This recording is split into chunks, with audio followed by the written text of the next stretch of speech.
What is StoryBrand? I'll tell you what it's not. It is not a way for you to tell your story. People get that twisted up all the time. In fact, you'll hear a lot of marketing agencies tell you that they want to help you tell your story. If they tell you that, run away. Welcome to Growing a Fruitful Brand, where we discuss how to create and grow a brand that makes the world a better place for you, your customers, and your employees.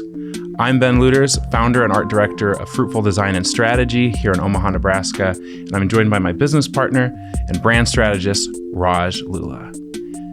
Do you struggle with messaging? So when I started Fruitful Design and Strategy almost 10 years ago, started as a graphic design shop, and everything that I saw, from my clients, I saw it as a design problem. They just need a better logo. They need, a better website, and maybe those things were true. But one consistent thing I kept on noticing with my clients was they really struggled with their messaging. Around 2016, I started partnering with my friend Raj here, and that's his specialty, was messaging. What do you remember about those times, Raj? Yeah. So I remember a lot during that time, people would come in the door thinking that maybe their Facebook or social media wasn't performing the way that they thought it was they needed to. So they'd come to us and say, hey, I have a social media problem. Right. And what it actually was is that we'd go back to the website and we'd realize, but actually it's a website problem. And even more specifically than that, it was that the messaging wasn't clear on the website. And I would say probably at least 50% of the projects we were doing at that time, people would ask literally just that question, can you help me with my messaging? Yeah, absolutely. And around that time too, we started hearing this term, StoryBrand. It started kind of emerging around that time as well. There's a book written by Donald Miller called Building a Story. Building a StoryBrand. Yeah. It became kind of a hot buzzword in our circles a little bit. And then, we decided basically to kind of go all in on this marketing framework called StoryBrand. Yeah. So like Ben said, around that time, we'd heard of StoryBrand, and Donald Miller was doing webinars at that time, kind of just promoting his new project. And I would pause the webinars and write down furious notes. And then, we had one of our clients, still one of our best clients, who reached out to us, and they needed help branding a product. And they had some trouble kind of defining exactly what the product was, who it was for. And it's like, okay, I'm going to try this tool, StoryBrand, with them. And it was a massive whiteboard. We did all 7 elements of the story on there and helped them figure out who the character was and the problem and all of those things that we'll go into in a little bit here. And it helped bring so much clarity just in that one meeting that it ended up helping name the product. It ended up helping create the brand positioning and the messaging for the product, all based off of that one kind of workshop that we did together. Fast forward a few years, I became a StoryBrand guide. And then as we implemented it into our agency, we decided to become one of about 35 StoryBrand certified agencies in the entire world. And, it's kind of funny because we almost get the opposite question now. People used to ask us about messaging, and now knowing that we're a StoryBrand certified agency, they'll ask this question, what is StoryBrand? Yeah, exactly. And that's what we want to kind of tackle today. Not only do we want to kind of define what StoryBrand is, we actually want to take you through and give you a helpful guide for all the elements of the framework so that you can start to think about how to apply the StoryBrand framework maybe for your own company and maybe even for yourself personally. This is actually something that can help you just kind of rethink how you view those around you and the audience around you. So first thing, what is StoryBrand? I'll tell you what it's not. It is not a way for you to tell your story. People get that twisted up all the time. In fact, you'll hear a lot of marketing agencies tell you that they want to help you tell your story. If they tell you that, run away, because they're going to tell some story about how your company was founded and, started in a garage or old truck or, whatever. Thousands of years of combined experience. Yeah. And that's not what StoryBrand is. StoryBrand is a marketing framework that helps you position your customer as the hero of the story. It uses the 7 elements of a story that have been used over thousands of years, from Aristotle all the way to, Star Wars and Harry Potter, all those heroic movies. They all have basically the same 7 elements, and it uses those elements to position your customer as the hero of the story and then position you as the guide rather than the hero of the story. And the reason we do that is because none of your customers wake up in the morning and think about how they can make you rich. It doesn't happen. Everybody wakes up in the morning, including you, and thinks about, how am I going to provide for my kids well today? How am I going to be a better, husband or wife? How am I going to do well in the marketplace? So you think about your own business, but you don't think about, for example, you don't wake up and think about, how am I going to make Target rich today? I should go buy some more groceries because I'm a little worried about that. Nobody does that. If you do wake up thinking about that, you may run Target or something like that. Maybe the only person who thinks that. Yeah. One thing that when you're saying that, Raj, you reminded me of the first night of the StoryBrand conference we went to in Nashville. Donald Miller, he really put this in like scientific terms, talking about calories, spending calories, how it actually, we have to exert ourselves and spend calories hearing other people's, stories. And we tend to think in a very like survivalistic kind of way, often we don't think that way, but it's definitely true. Yeah. It's kind of become a joke in today's culture, right? Where somebody will be like, "Oh, I'm sorry, I zoned out because you were boring me." And they say that jokingly, but our brains do that a lot. In fact, one of my favorite things I learned in psychology classes when I was going through school was about this thing called the cocktail party effect, where your ability to listen to just one person's voice at a cocktail party, even though there's servers moving about and there's glasses clinking and there's forks and there's smells and all sorts of things, your brain selectively chooses what information to pay attention to based off of what seems important at the time, which is usually the person right in front of you, not the person across the room, maybe stumbling because they had a little too much to drink, or a kid running around and almost knocking a tray over, unless it's your kid, and then your brain goes, okay, you gotta pay attention. Exactly. Well, as the other person in the conversation, what's going through their head every minute is, what's in this for me? What's in this for me? What's in this for me? They want to know, okay, there's lots of people I could be talking to right now. What is in it for me in this situation? Okay, Raj, we've been kind of hinting at it already, but how does StoryBrand really work? Yeah, so it takes the 7 elements of story, like I mentioned, and these are known from ancient times. Aristotle, Joseph Campbell, in his book about the hero's journey. It's been used again by Star Wars, Harry Potter, The Hunger Games, basically any heroic movie you've ever seen. If it's got Bruce Willis in it, you can pretty much assume that it's that. I didn't know he was in Hunger Games. That's good to know. It uses those elements to make your customer the hero of the story and positions you as the guide to their successful end. Yeah, and so the graphic we have behind us right now is what's called the StoryBrand brand script, and this is kind of where you kind of plot out where all the different elements of the story go and how they kind of relate to one another. Yeah, and you can actually go to mystorybrand.com and just create a quick little free account. And you can open up a brand script for yourself, and it even has questions in there to help you try to fill it out for your business. Now, I will warn you, it can be a little bit difficult. And so I've even had a lot of people come to me and say, hey, I did one on my own, but I need help polishing it. I need help getting it right. And we're totally happy to do that with you. But you can get started on your own. Go to mystorybrand.com and again, quick little free account. You can see exactly what we're seeing right here. These different boxes. So there's actually 8 boxes on this because you have the 7 elements of story, but then you also have this identity transformation, as Ben has up on the screen here right now. So in the bottom right hand corner of the brand script is this thing called character transformation. A couple of things that are really important in even starting your story is, for one, deciding who the character is. And then the other is deciding what kind of journey that they're going on. So let's talk about the character. A lot of businesses struggle because they'll say something like, our brand is for everybody. And the problem is that if your messaging is created to communicate that your brand is for everybody, it's actually really for nobody. That'd be kind of like walking out onto the streets of Manhattan, packed full of people, and shouting, "I'd like to marry someone." and if that worked for you, I mean, you are just the only person that worked for. Sure, yeah. If a whole bunch of people are like, "Yes, we're very interested in that," all of us, so it will be a group marriage. It's totally fine.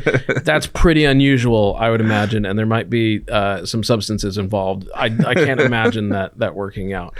So because what happens is if you went out in the streets of Manhattan and you shouted, "I want to marry someone," the questions that people would naturally ask are first of all, what's wrong with you? But secondly, are you looking for a man or a woman or, any other gender expression? Are you looking for someone young or old? Are you looking for someone who's educated or uneducated? Are you looking for, somebody who's wealthy or down to earth? Or, there's just so many questions that you could ask about. I don't even know what you're proposing here, about who you're trying to find here with just this question of, I'd like to marry someone. And of course that sounds ridiculous, but you'd be surprised how often we do this in our businesses. That it's like, well, this brand is for everybody. We see it a lot with nonprofits of well, we don't want to be exclusive at all. And then it's like, okay, cool. Well, what are you looking for? It's like, well, we're looking for high dollar donors who have a net wealth of more than $5 million a year. And it's like, that's someone. That's a pretty specific someone. So it's okay. I want to give you permission right now to narrow down to a character. And one of the ways that we do that here is with what we call the 80% rule. And the 80% rule is pretty simple. If about 80% of your business comes from a certain type of customer, then that's who you should write your brand script after. Now, that's just the customer. That's just the character part of the story. The other part of transformation is the transformation. And the way that I like to think about that is when you have any product or service that you're trying to buy, there's something that you want out of it at the end. Let's go with a dentist, for example. You come in with tooth pain. When you leave, you want to be able to eat ice cream again without having tooth pain, or you want to be able to chew on those wonderful little Lifesavers mints that we're probably cracking all of our teeth, but they're so delicious. Kind of addictive, really. Oh, for sure. You want to be able to do those without any pain, and you want to not worry about your teeth. And so you need a dentist who can help you relieve whatever pain or chipped tooth, need a crown, cavity, whatever. That's what you need. And so it's starting to hurt now. The transformation that you want to go on might be as simple from being in pain to being pain-free.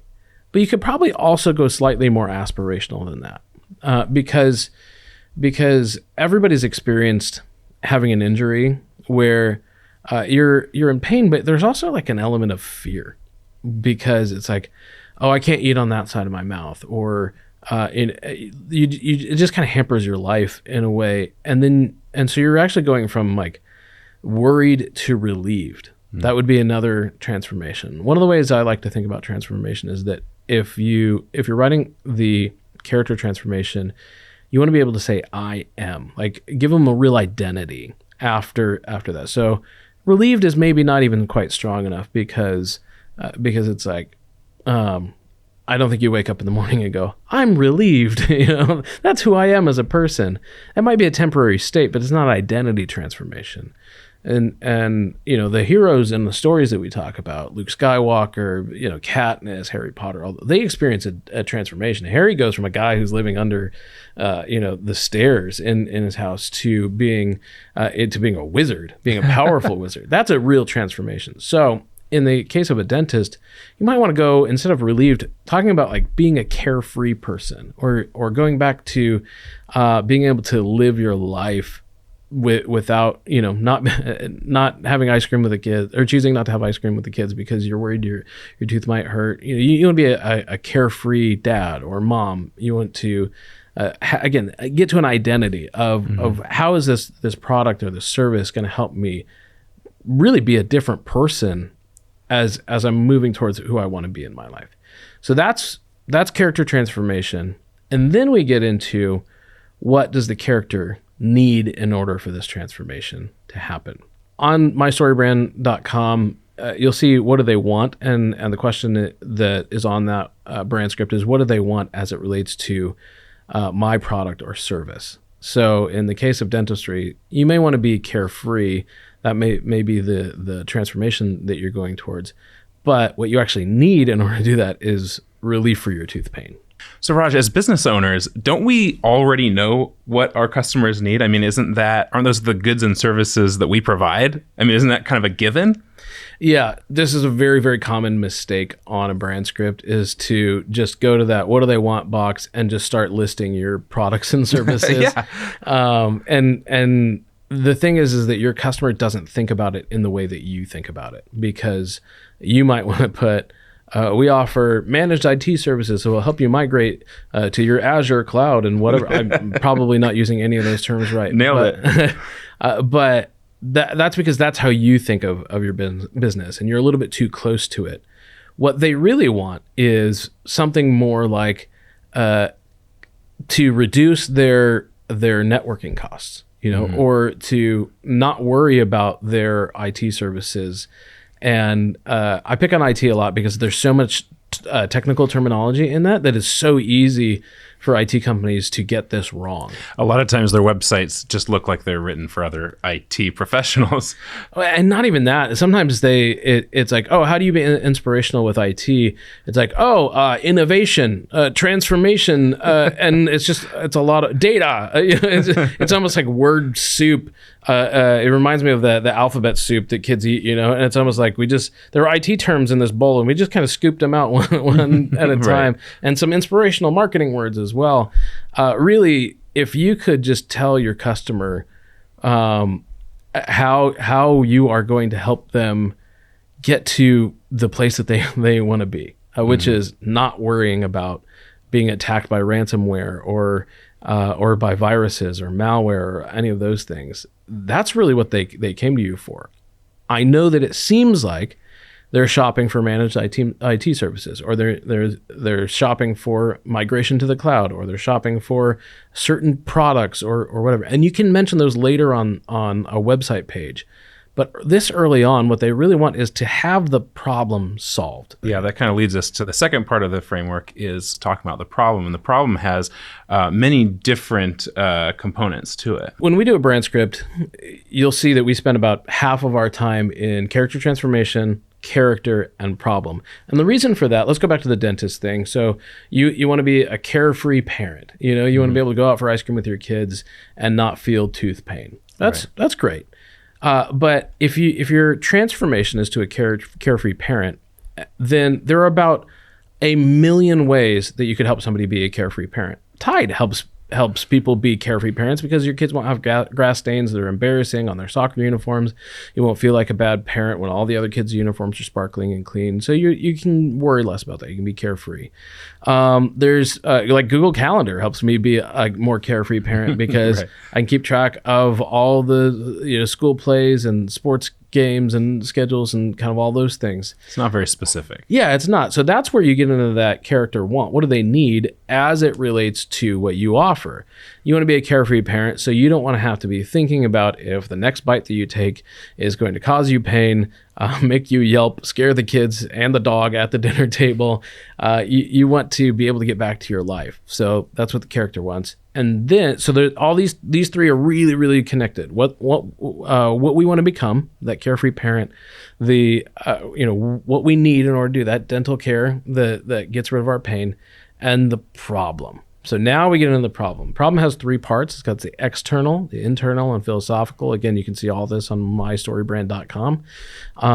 And each of those things is the way that your character is struggling to get what they need. Now, an external problem could be, I don't know how to perform dental care on myself. I don't recommend it. Probably shouldn't be in there with a drill. And a lot of us have that external problem.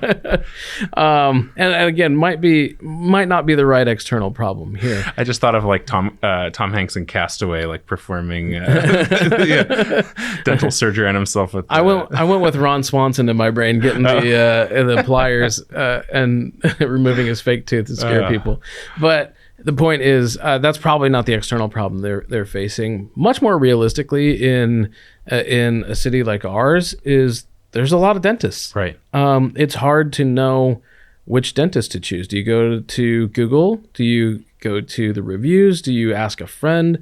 How do you know which dentist to choose? And maybe how do you know which dentist to choose for your specific problem? Or maybe maybe you have a specific need in dentistry. There's dentists that specialize in the kind of dentistry that you don't have to be awake for, and or dentist fears. There's other ones that practice gentle dentistry, I've heard it called.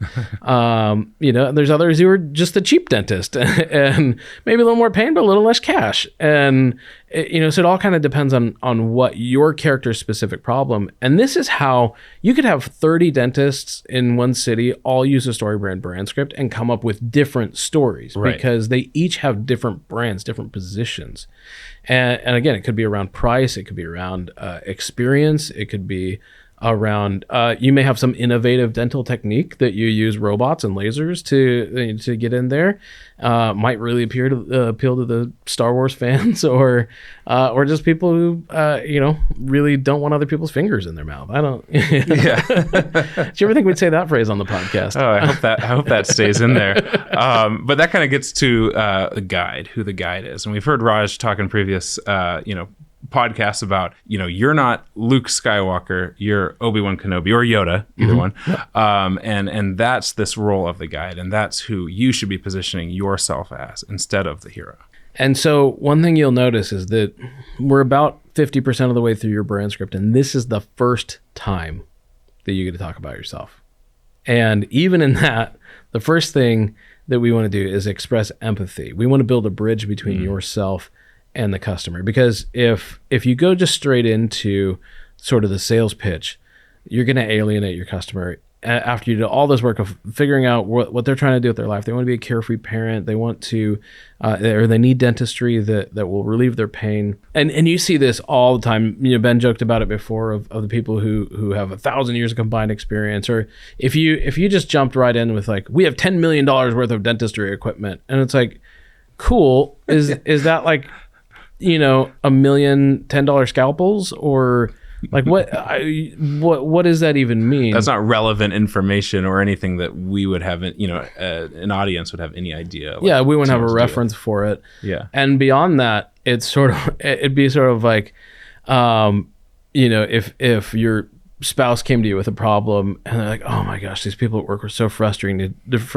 today, and you just pulled out Donald Miller's book and it was like, building a story brand, and it's like, I'm not sure the connection between the things that you're talking about. You've got to make this bridge to their problem. So we start with empathy, and it really just sounds like, hey, we know how hard it is to find a technical dentist. It's just identify what they're feeling.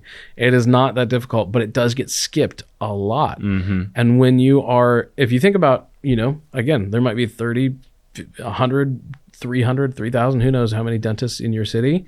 And if you're the one that says, hey, we know how scary dentistry can be, or we know how frustrating it is to not be able to find a dentist that you can afford, any of those things, then it makes it easy to see that you're a better dentist for them because you're the only one expressing empathy for them. That dentist gets me, it gets my problem. And it's crazy, just like a little sentence sometimes on a website can like speak volumes, and it connects, that empathy can connect you to that authority. So this is the part where you actually can talk about yourself. You can talk about, maybe your experience, your expertise a little bit after empathizing first. And I want to mention too, this is a great place to mention, this is why we became a StoryBrand certified agency, because your design and your words work together in this place, because near this empathetic statement, you probably want to have a picture of a dentist kind of like gently dealing with a patient.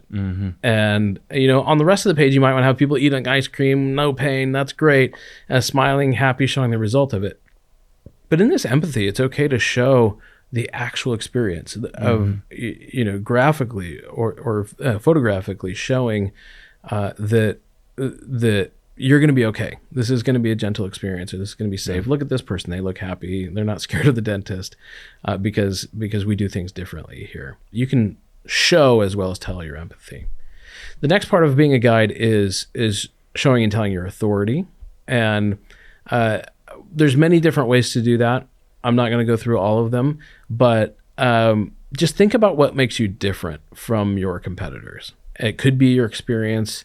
It could be the number of customers you served. It could be the certain types of customers you've served.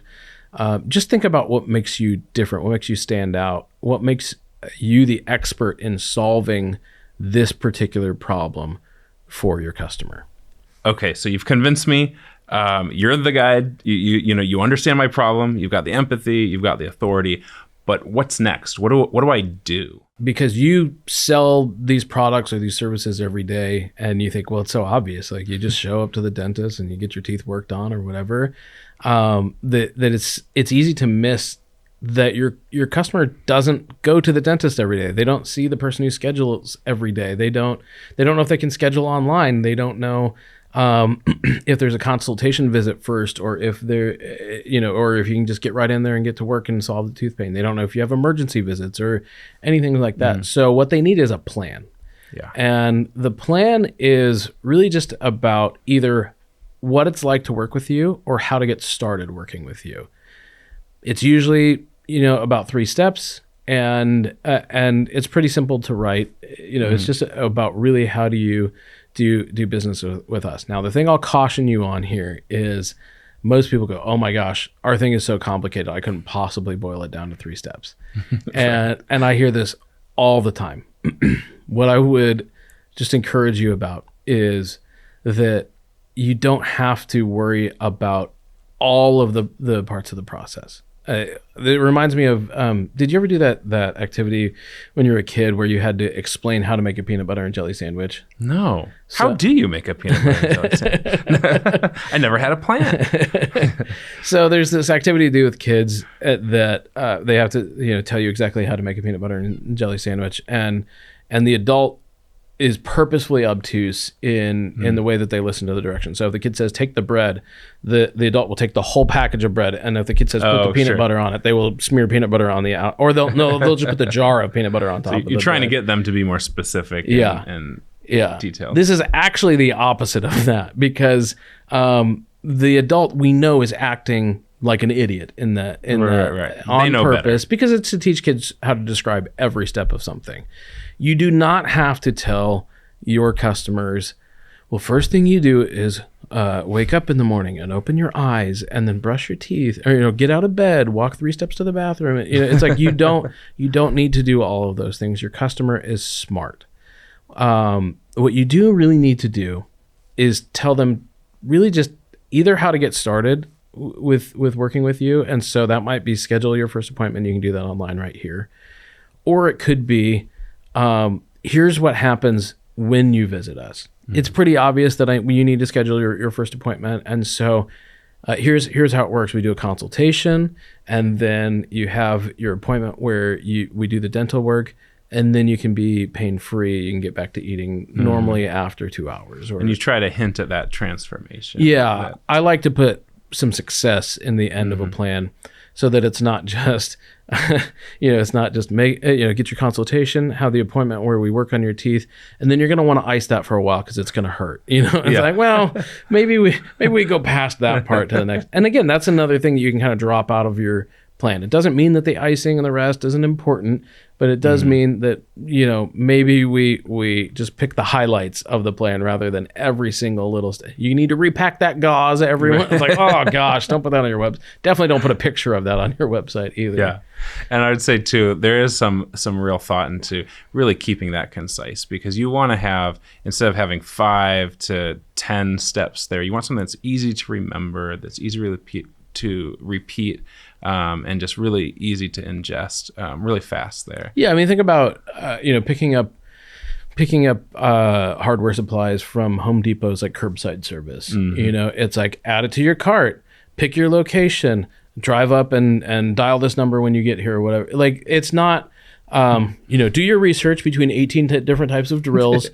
Decide which woodworking project are you working on here. Are you using treated lumber? Or are you using hardwoods? That is how it feels when I go into Home Depot sometimes. Not gonna lie. But if they included every step of the process that you would actually have to take, you would just leave the website because you go, I don't know. I'm not Ron Swanson. Like I'm not trying to build an Amish rocking chair here. Like Right. I'm just trying to like put a screw in a board here. And so like just what's the highest rated drill? I don't know. All right. So the hero has the plan that you've given them as the guide. And so now it's time to call them into action. Yep. So this one is pretty simple, which is just tell them what they need to do business with you. But I will say, more people make it more difficult than you might think. Especially on websites. Like, how many websites have you been to? And it's like beautiful pictures, maybe nice design, even the messaging, it seems right. But it's like, what am I supposed to do now? What is that clear call to action? If your website says learn more, if it has that button on your website, call me. Like call me because you need help. Like it's not a good call to action because your website is not there to educate people. It is to call them to action. And if the biggest button on your website says learn more, then you are boring them to sleep. You are not calling them to action. Well, another mistake I see related to this is like just having too many different calls to action. Yep. With all the same level of priority. Yep. If all the buttons are green and one says learn more and one says schedule now and one says buy now, you're going to confuse your customer and they're going to leave because there's at least a 33% chance they're going to pick the wrong button. And beyond that, even if they can't tell, even if they do think they know the right button, if they can't tell the difference for sure, it actually creates a level of anxiety in users and they will just literally leave your website. It may sound reductive to you and be like, well, we don't want customers that dumb. It's like, well, I don't know about you, but I want my business to keep growing and I'd rather do the work for my customers than have them try to figure me out. Yeah. Well, Raj, you already kind of hinted at it a little bit in the plan section. But what we're really trying to show them is an image of what success looks like in their story. Getting down to the last couple of pieces of the StoryBrand brand script here. Again, you can go to mybrandscript.com or mystorybrand.com. It goes to the same website and it's free to create an account. You can look at all these boxes. You can look at these questions yourself. And it's just really, what success does somebody experience when they do business with your brand? So, a great example here would be that dentist who's highly skilled.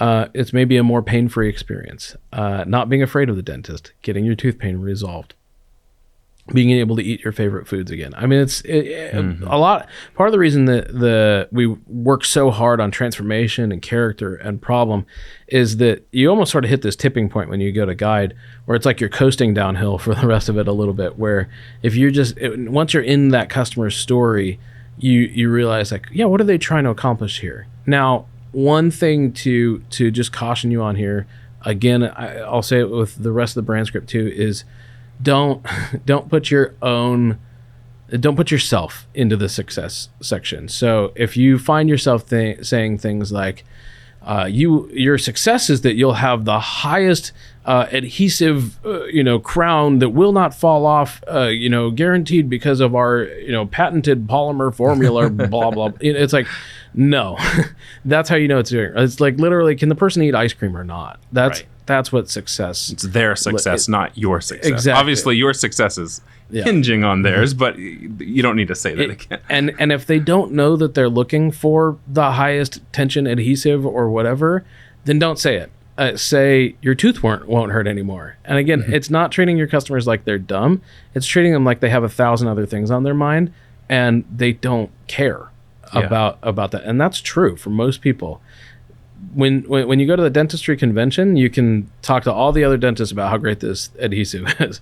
But for your general public, it's, does your tooth hurt? Does your tooth not hurt? Yeah. So that's success. The seventh part of the last part of the framework is actually failure. So what part do we work failure into this? It seems like kind of a bummer to end on. Yeah, I think that you should always tell your client how much of a failure they are personally. It really brings them down to earth, helps you no. Kick them around a little bit. Yeah. That's what you want to end on that note for sure. No. people do sometimes struggle with StoryBrand because it's like, wow, you talk a lot about the problem, and then you talk about failure. My goodness, and they're like, isn't this negative? And the truth is, it's not. For one, because we don't use it a lot, but we do have to use it a little. And here's why. Sprinkle a little bit in there. Yeah, exactly. And here's why: is because you know what could happen if they choose the wrong dentist, but they may not. They may end up choosing a dentist that they cannot afford, or they may end up choosing a dentist who's going to hurt their mouth, or make them susceptible to infection for this particular ailment that they've got. You know what could go wrong, and it's your duty to inform them about that. Yeah, you can do it in kind of a positive way, but you could even tell them that they deserve to not worry about infection after their procedure, but you have to tell them, because they won't know the risks. They won't know the stakes of not doing business with you. And sometimes they don't know the stakes of just not doing anything at all. Don't let this problem continue, because there's so many studies about like cavemen and stuff where it was actually dental disease that led to heart failure, by just getting infected and all of that stuff. It can lead to much more serious problems than somebody thinks, I'm too cheap to deal with this, and I can deal with the pain because I'm tough.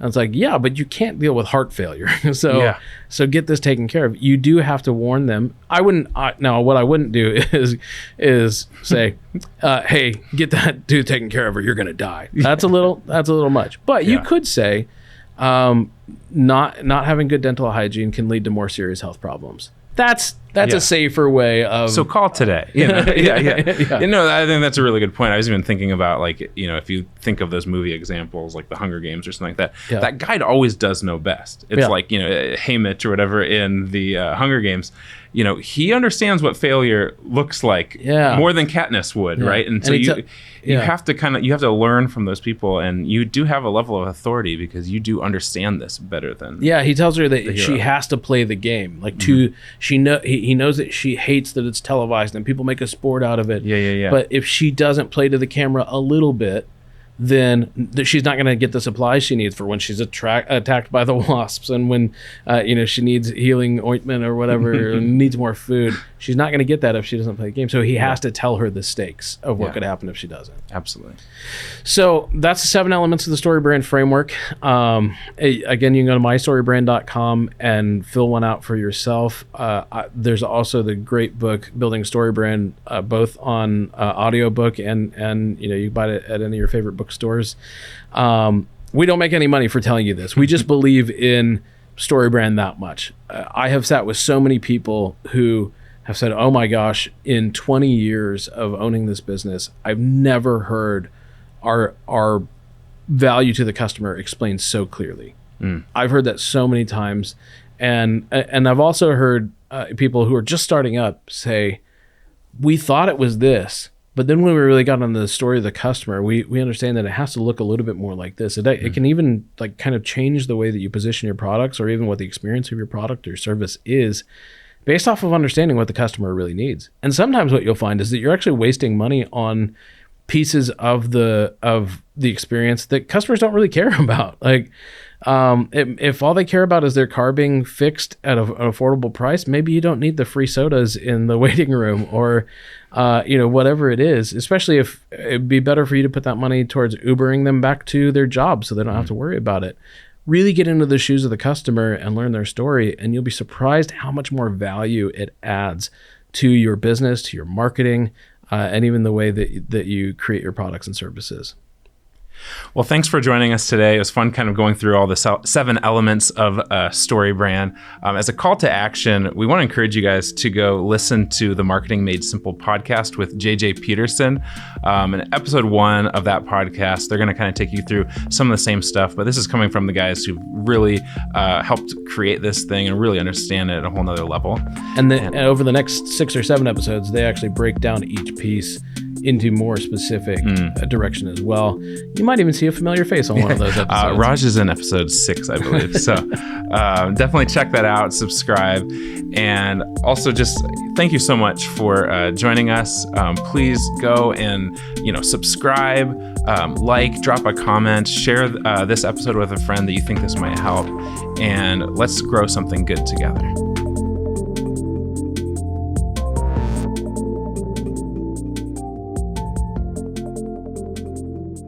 How do you not, my question, how do you know what ents are and then hear entomins and not make a cognate connection? I'm broken. I'm totally the weird one in this.